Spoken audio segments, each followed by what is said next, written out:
We economic hitmen really have been the ones responsible for creating this first truly global empire. And we work many different ways.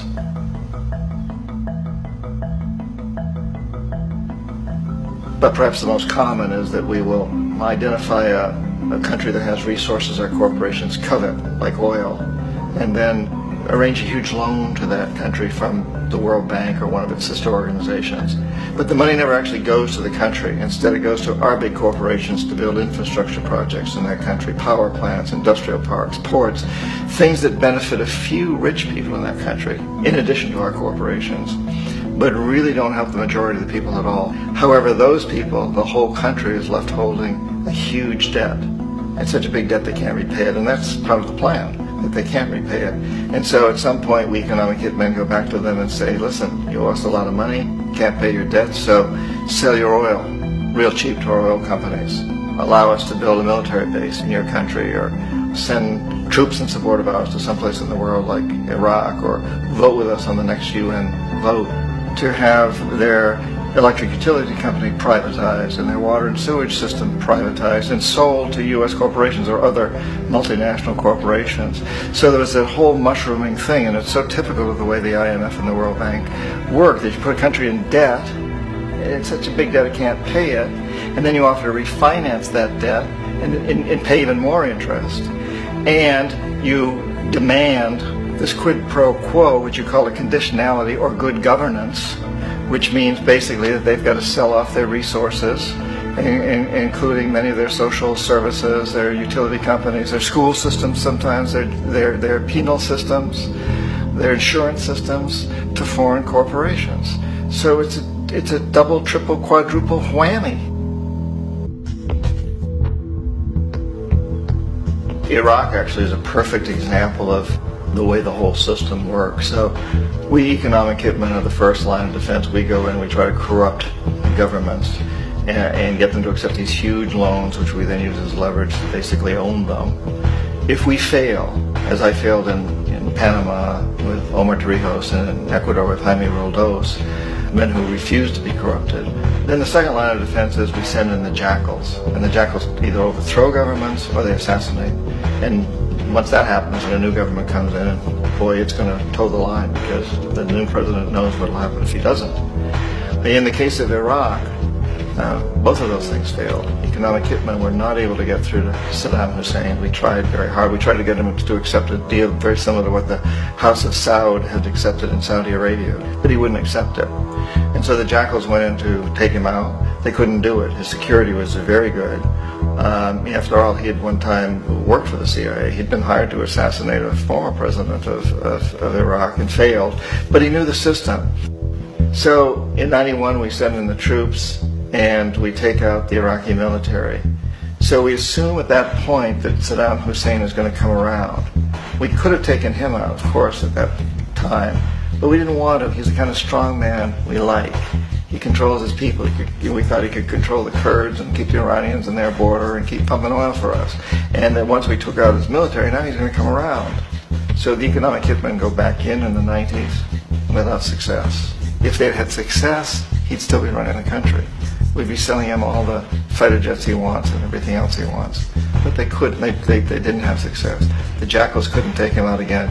So we sent the military in once again, and this time we did the complete job and took him out, and in the process created for ourselves some very, very lucrative construction deals. Had to reconstruct a country that we'd essentially destroyed, which is a pretty good deal if you own construction companies, big ones. So, Iraq shows the three stages. The economic hitmen failed there, the jackals failed there, and as a final measure, the military goes in. And in that way, we've really created an empire, but we've done it very, very subtly. It's clandestine. All the empires of the past were built on the military, and everybody knew they were building them. So that the British knew they were building them, the French, the Germans, the Romans, the Greeks. And they were proud of it, and they always had some excuse, like spreading civilization, spreading some religion, something like that. But they knew they were doing it. We don't. The majority of the people in the United States have no idea that we're living off the benefits of a clandestine empire, that today there's more slavery in the world than ever before. And then you have to ask yourself, well, if it's an empire, then who's the emperor? Obviously, our presidents of the United States are not emperors. An emperor is someone who's not elected, doesn't serve a limited term, and doesn't report to anyone, essentially. So you can't classify our presidents that way. But we do have what I consider to be the equivalent of the emperor, and it's what I call the corporatocracy. The corporatocracy is this group of individuals who run our biggest corporations, and they really act as the emperor of this empire. They control our media, either through direct ownership or advertising. They control most of our politicians because they finance their campaigns, either through their corporations or through personal contributions that come out of the corporations. They're not elected, they don't serve a limited term, they don't report to anybody. And at the very top of the corporatocracy, you really can't tell whether a person's working for a private corporation or the government because they're always moving back and forth.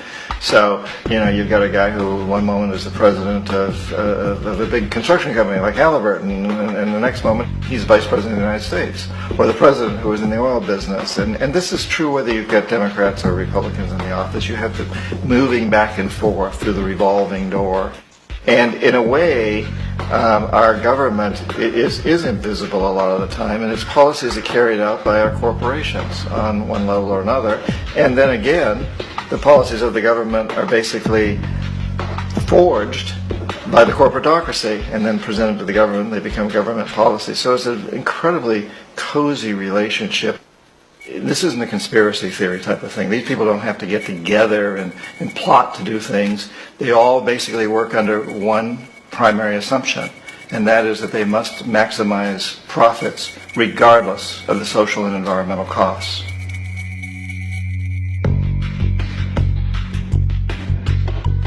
This process of manipulation by the corporatocracy through the use of debt, bribery, and political overthrow is called globalization.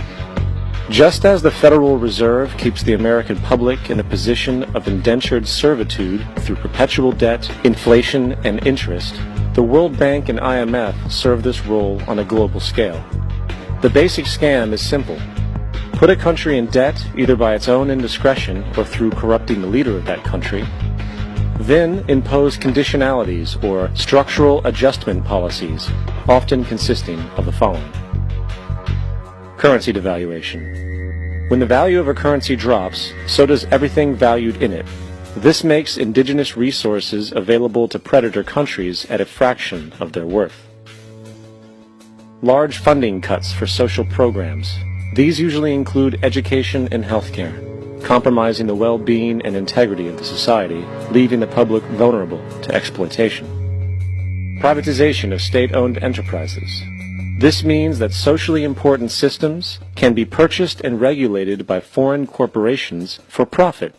For example, in 1999, the World Bank insisted that the Bolivian government sell the public water system of its third largest city to a subsidy of the U.S. corporation Bechtel. As soon as this occurred, water bills for the already impoverished local residents skyrocketed. It wasn't until after a full-blown revolt by the people that the Bechtel contract was nullified. Then there's trade liberalization, or the opening up of the economy through removing any restrictions on foreign trade. This allows for a number of abusive economic manifestations, such as transnational corporations bringing in their own mass-produced products, undercutting the indigenous production and ruining local economies. An example is Jamaica, which, after accepting loans and conditionalities from the World Bank, lost its largest cash crop markets due to competition with Western imports. Today, countless farmers are out of work, for they are unable to compete with the large corporations. Another variation is the creation of numerous, seemingly unnoticed, unregulated, inhumane sweatshop factories, which take advantage of the imposed economic hardship. Additionally, due to production deregulation, environmental destruction is perpetual, as a country's resources are often exploited by the indifferent corporations while outputting large amounts of deliberate pollution. The largest environmental lawsuit in the history of the world today is being brought on behalf of 30,000 Ecuadorian Amazonian people against Texaco, which is now owned by Chevron, so today it's against Chevron, but for activities conducted by Texaco, estimated to be more than 18 times what the Exxon Valdez dumped into the coast of Alaska. In the case of Ecuador, it wasn't an accident. The oil companies did it intentionally. They knew they were doing it to save money out there rather than arranging for proper disposal. Furthermore, a cursory glance at the performance record of the World Bank reveals that the institution, which publicly claims to help poor countries develop and alleviate poverty, has done nothing but increase poverty and the wealth gap, while corporate profits soar. In 1960, the income gap between the fifth of the world's people in the richest countries versus the fifth in the poorest countries was 30 to 1. By 1998, it was 74 to 1. While global GNP rose 40% between 1970 and 1985, those in poverty actually increased by 17%. While from 1985 to 2000, those living on less than $1 a day increased by 18%. Even the Joint Economic Committee of the U.S. Congress admitted that there is a mere 40% success rate of all World Bank projects. In the late 1960s, the World Bank intervened in Ecuador with large loans.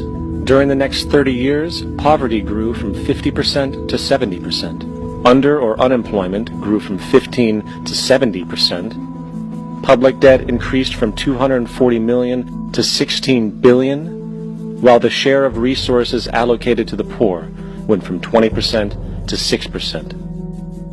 In fact, by the year 2000, 50% of Ecuador's national budget had to be allocated for paying its debts.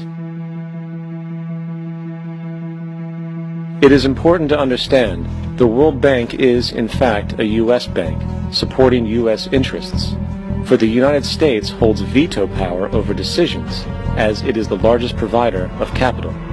And where did it get this money? You guessed it, it made it out of thin air through the fractional reserve banking system. Of the world's top 100 economies, as based on annual GDP, 51 are corporations, and 47 of that 51 are U.S.-based. Walmart, General Motors, and Exxon are more economically powerful than Saudi Arabia, Poland, Norway, South Africa, Finland, Indonesia, and many others. And, as protective trade barriers are broken down, currencies tossed together and manipulated in floating markets, and state economies overturned in favor of open competition and global capitalism, the empire expands. And, as the inequality grows, naturally more and more people are becoming desperate. So the establishment was forced to come up with a new way to deal with anyone who challenges the system. So they gave birth to the terrorist. The term terrorist is an empty distinction, designed for any person or group who chooses to challenge the establishment. This isn't to be confused with the fictional Al-Qaeda, which was actually the name of a computer database for the U.S.-supported Mujahideen in the 1980s.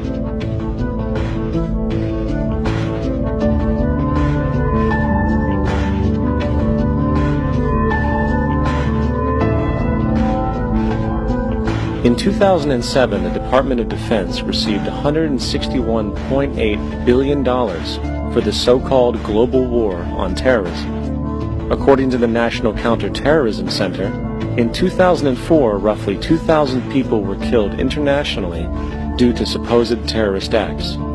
Of that number, 70 were American. Using this number as a general average, which is extremely generous, it is interesting to note that twice as many people die from peanut allergies a year than from terrorist acts.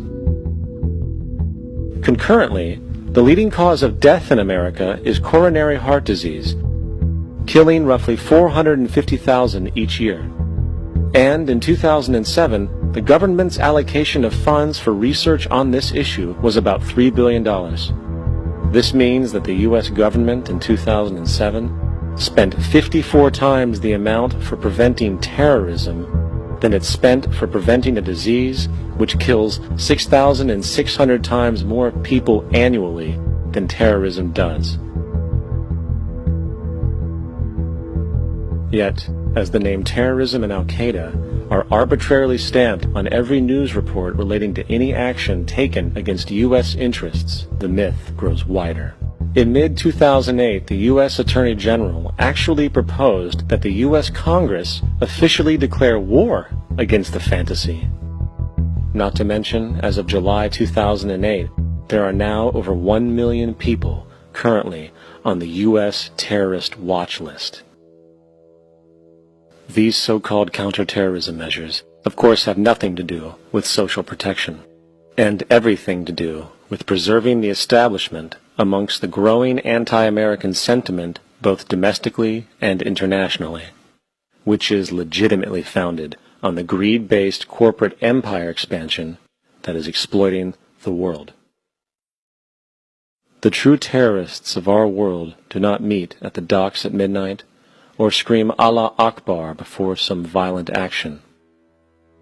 The true terrorists of our world wear $5,000 suits and work in the highest positions of finance, government, and business.